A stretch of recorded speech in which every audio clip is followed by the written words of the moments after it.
So when I used to work at a coding boot camp, one of the very first questions that a lot of the students would ask me is, "Hey Sidney, how exactly did you get an engineering job without a computer science degree?" Well, I didn't go to school for any type of technology at all. Getting this. I thought that I saw my grandmother's body in the morgue. Link in the description box below. So in my last video, I described the timeline between when I decided to learn to code all the way down to when I actually got my first software engineering job. However, I didn't necessarily specify the different study tools that I used to get to that point. I had a lot of little coding boot camps that I took as online courses. I had a lot of books. I also did an in-person boot camp. Actually, I did that twice. And I was TAing at 2 boot camps. However, when everything is all said and done, what I can truly accredit all of my success to was building a study plan. So a study plan is a comprehensive timeline in which, in that timeline, you'll have certain goals that you want to hit with the expectation that you want to learn different things on different days. I have made very many study plans in my life. When I was in high school, I did some for my AP classes. When I was in college, I did them for my final exams. And recently, while I was trying to understand programming. I'm sure that a lot of you watching this video right now are people that are transitioning into another job in tech or just getting their journey started into tech. Let me tell ya. A study plan helps you gain consistency. Consistency to make sure that you are doing coding exercises every single day at a specific time. And once you have a study plan, it'll be so much easier to put time slots in your day when you want to study. So, Sidney, how exactly do you make a study plan, huh? Well, what are we waiting for? Let's make one. So, the first thing we want to do is open up Google Sheets if you have a Gmail account, or Excel if that's preferred. The logic here being is that we want to make sure we have ease of access to sync to a calendar or have a way to chart your progress. Next, I'm going to name it Sidney's study plan with the year, then add 2 sheets.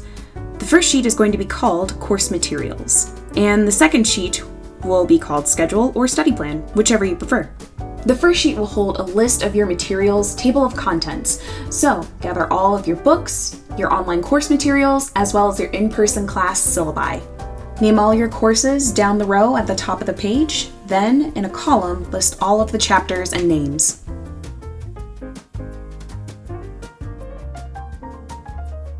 So just as a note, I don't want to overwhelm you with all of these materials. So we're only going to be using 2 to 3 study materials at this time.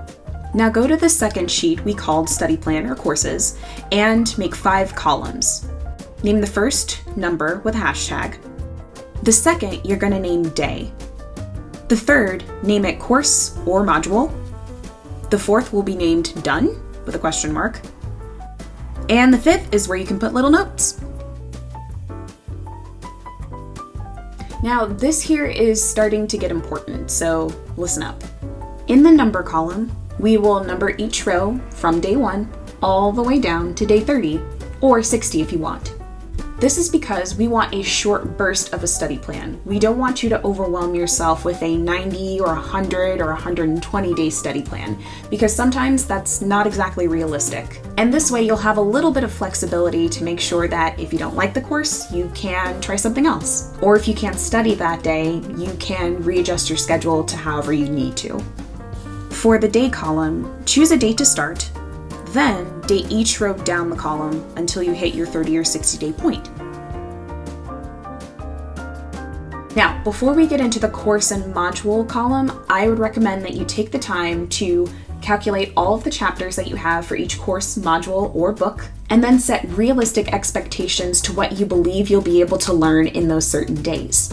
I would recommend that for every certain amount of days, you make sure you put in a break. It's going to be super important that you not overwhelm yourself by working every single day. So making sure that you have breaks in your schedule is perfect. Let's go down the column. In this case, I'm going to use every 6 days as work, count out however many days from your starting point. In my case, I'm going to use 6. And then on that next day, the 7th, I'm just going to type in break. so you'll always remember that you put it in your schedule. Now that you have all that calculated, let's go down the column and name off what chapters or modules that you will look at on each day.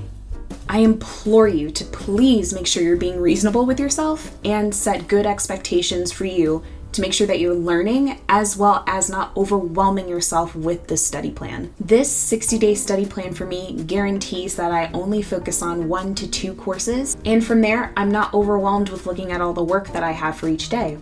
So now that we've filled out the chapters and modules column, let's go over to the side of the sheets and in a small cell, type in yes and color it green, and type in another cell, no, and color it red.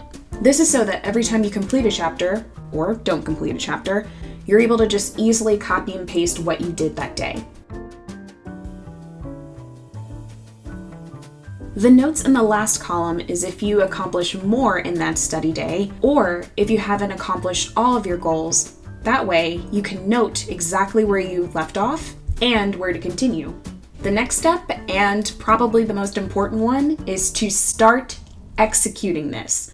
Now that you've made a plan, it's going to be easier to set up expectations to go through every single day and start achieving those goals. Consistency is going to be the key, and at the end of this study plan, you'll see how much you've accomplished.